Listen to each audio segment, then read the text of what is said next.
Assalamualaikum warahmatullahi wabarakatuh. Perkenalkan, nama saya Anissa Yudhya Hiwanda. Di sini saya akan menjelaskan tentang garis besar dari pengertian behavioristik, kelebihan dan kelemahan teori ini. Yang pertama, pengertian behavioristik. Teori behavioristik adalah teori belajar yang menekankan pada tingkah laku manusia sebagai akibat dari interaksi antara stimulus dan respon. Kelebihan dari teori ini adalah sangat cocok untuk memperoleh kemampuan yang membutuhkan praktek dan pembiasaan yang mengandung unsur-unsur seperti kecepatan, spontanitas, kelenturan, refleks, dan daya tahan. Mampu mengarahkan siswa untuk berpikir linier, konvergen, tidak kreatif, dan tidak produktif. Membawa siswa menuju atau mencapai target tertentu sehingga menjadikan peserta didik untuk bisa bebas berkreasi dan berimajinasi. Kelemahan dari teori ini yaitu pembelajaran siswa yang berpusat pada guru, bersifat menistik, dan hanya berorientasi pada hasil yang diamati dan diukur. Murid hanya mendengarkan dengan tertib penjelasan guru dan menghafalkan apa yang didengarkan dan dipandang sebagai cara belajar yang efektif. Ketiga, siswa yang mendapat hukuman akan merasa itu adalah hal buruk baginya. Yang ketiga, tidak mampu menjelaskan situasi belajar yang kompleks sebab banyak variabel atau hal-hal yang berkaitan dengan pendidikan atau belajar yang tidak dapat diubah menjadi sekedar hubungan stimulus dan respon.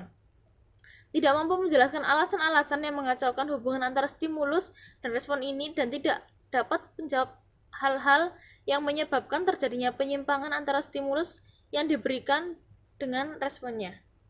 Sekian dari saya, terima kasih. Bila ada yang kurang, mohon dimaafkan. Wassalamualaikum warahmatullahi wabarakatuh. Assalamualaikum warahmatullahi wabarakatuh. Perkenalkan, nama saya Adam Nefretes dari kelompok 1. Saya akan menjelaskan tentang teori behavioristik subbab koneksionisme. Koneksionisme itu adalah sebuah teori yang ditemukan oleh Edward Lee Thorndike.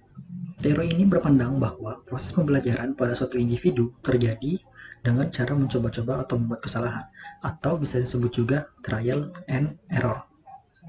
Di dalam teori ini, Edward Lee Thorndike mengemukakan ada 3 hukum mendasari teori koneksionisme ini. Hukum yang pertama ada hukum kesiapsiagaan, hukum kedua ada hukum latihan, dan hukum yang terakhir adalah hukum pengaruh. Hukum yang pertama, hukum kesiapsiagaan atau law of readiness.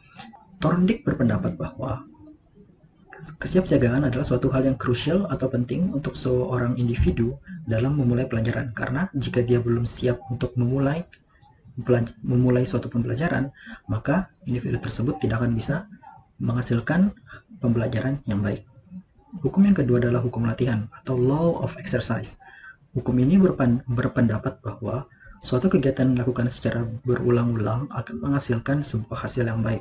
Maksudnya, jika diterapkan dalam proses pembelajaran, materi pembelajaran yang telah didapat oleh seorang individu harus diulang secara terus-menerus, sehingga individu tersebut tidak akan lupa dan akan menghasilkan proses pembelajaran yang lebih baik. Hukum yang terakhir adalah hukum pengaruh atau law of effect. Maksud dari hukum ini adalah kegiatan pembelajaran yang memberikan efek menyenangkan atau hadiah pada suatu individu akan dilakukan seorang individu tersebut secara ulang-ulang atau terus-menerus. Sedangkan pembelajaran yang berakibat buruk, bisa juga hukuman, akan ditinggalkan oleh seorang individu tersebut. Saya Andika Yudhistira, saya ingin menjelaskan sedikit tentang pengkondisian klasik yang dicetuskan oleh Pavlov. Pengkondisian klasik adalah proses di mana suatu stimulus atau rangsangan yang awalnya tidak menunjukkan respon tertentu ditambahkan dengan stimulus kedua. Hasilnya, stimulus pertama pun dapat memunculkan respon. Hukum-hukum pengkondisian ada 3, yaitu akuisisi, extension, generalisasi, dan diskriminasi. Berikut adalah contoh bagaimana classical conditioning berlangsung. Ada 2 macam stimulus. Yang pertama namanya stimulus buatan, yang kedua namanya stimulus alami. Ketika stimulus buatan atau stimulus yang buatan itu dilakukan, maka hasil atau reaksi tidak bisa ditemukan. Akan tapi ketika stimulus alami dan stimulus buatan dilakukan dengan dilakukan bersama-sama dan dilakukan berulang-ulang, maka hanya dengan menggunakan stimulus bulatan pun hasil juga bisa ditemukan. Seperti itu. Contoh lain adalah musik. Ketika kita mendengarkan musik pertama kali, mungkin tidak akan menimbulkan perasaan apa-apa. Akan tetapi ketika kita mendengarkan musik dan dengan mood yang baik, maka perasaan bahagia akan muncul. Dan jika kegiatan itu kita lakukan berulang-ulang, maka kita hanya dengan mendengarkan musik pun akan menimbulkan perasaan bahagia yang sama. Contoh lain bisa kita dapatkan ketika kita melihat melatih lumba-lumba misalnya dengan stimulus berupa makanan. Ketika diberi stimulus makanan dan stimulus yang lain pun, lumba-lumba akan bisa melakukan atraksi-atraksi yang begitu menarik dan menakjubkan. Seperti itu. Assalamualaikum warahmatullahi wabarakatuh. Perkenalkan, nama saya Alivia Ismail Putri dari kelompok 1. Saya akan menjelaskan tentang teori pengkondisian kontiguitas. Tokoh dari teori pengkondisian kontiguitas adalah Edwin R. Guthrie. Guthrie menyatakan bahwa prinsip-prinsip pembelajaran berdasarkan pada asosiasi-asosiasi di mana perilaku-perilaku pokok dalam pembelajaran adalah tindakan dan gerakan. Teori Guthrie menyebutkan bahwa pembelajaran terjadi melalui pemasangan stimulus dan respons, serta kekuatan asosiatif. Guthrie juga berpendapat bahwa hukuman itu tidak baik dan tidak pula buruk. Efektif tidaknya hukuman tergantung pada apakah hukuman itu menyebabkan murid belajar atau tidak. Menurut Guthrie, setiap situasi belajar merupakan gabungan berbagai stimulus dan respon. Dalam situasi tertentu, banyak stimulus yang berasosiasi dengan banyak respon. Asosiasi tersebut dapat benar dan dapat juga salah. Ada 3 metode pengubah tingkah laku menurut teori ini, yaitu 1. Metode respon bertentangan. Misalnya saja, jika anak jijik terhadap sesuatu, sebutlah misalkan saja boneka, maka permainan anak yang dia sukai tersebut diletakkan di dekat boneka. Lambat laun anak tersebut tidak jijik lagi kepada boneka. Peletakan permainan yang paling disukai tersebut dapat dilakukan secara berulang-ulang. 2. Metode membosankan. Misalnya, anak kecil suka menghisap rokok. Ia suruh merokok terus sampai bosan, dan setelah bosan, ia akan berhenti merokok dengan sendirinya.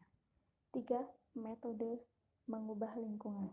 Jika anak belajar, maka lingkungan belajarnya dapat diubah-ubah sehingga ada suasana lain dan memungkinkan ia betah belajar. Perkenalkan, nama saya Aldi Rajasando dari kelompok 1. Saya akan menjelaskan teori pengkondisian operan menurut Bruce Frederick Skinner. Munculnya teori pengkondisian operan oleh B.F. Skinner dimulai pada tahun 1930-an. Istilah seperti pengisyaratan, tingkah laku, dan stimulus dorongan dikemukakan untuk menunjukkan daya suatu stimulus untuk memunculkan atau memicu suatu respon tertentu. Skinner menghindari kontradiksi yang ditampilkan oleh model pengkondisian klasik dari Pavlov dan pengkondisian instrumental dari Thorndike. Ia mengajukan suatu paradigma yang mencakup kedua jenis respon itu dengan mengupas kondisi yang bertanggung jawab atas munculnya respon atau tingkah laku operan. Teori B.F. Skinner. Inti dari teori ini yaitu bentuk pembelajaran di mana konsekuensi dari perilaku menghasilkan perubahan dalam probabilitas perilaku. Itu akan diulang. Ada asumsi yang membentuk landasan conditioning operan. Asumsi itu sebagai berikut. 1. Belajar itu adalah tingkah laku. 2. Perubahan tingkah laku secara fungsional berkaitan dengan perubahan dalam kejadian-kejadian di lingkungan. 3. Hubungan antara tingkah laku dan lingkungan hanya dapat ditentukan kalau tingkah laku dan kondisi eksperimennya didefinisikan menurut fisiknya dan diobservasi di bawah kondisi-kondisi yang dikontrol secara seksama. 4. Data dari studi eksperimental tingkah laku merupakan sumber informasi yang dapat diterima tentang penyebab terjadinya tingkah laku. Kelebihan dan kekurangan dari teori Skinner. Kelebihan dari teori Skinner yaitu pada teori ini pendidik diarahkan untuk menghargai setiap anak didiknya. Hal itu ditunjukkan dengan dihilangkannya sistem hukuman. Hal itu didukung dengan adanya pembentukan lingkungan yang baik sebagai dimungkinkan akan meminimalkan terjadinya kesalahan. Kekurangan dari teori Skinner.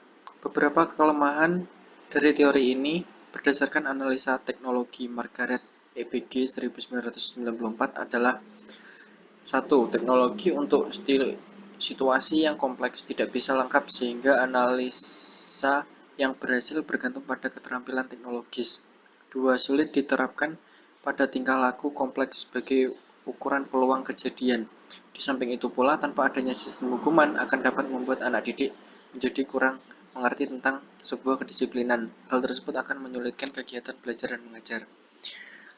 Terima kasih, itu yang dapat saya sampaikan. Jika ada kurang lebihnya, mohon maaf.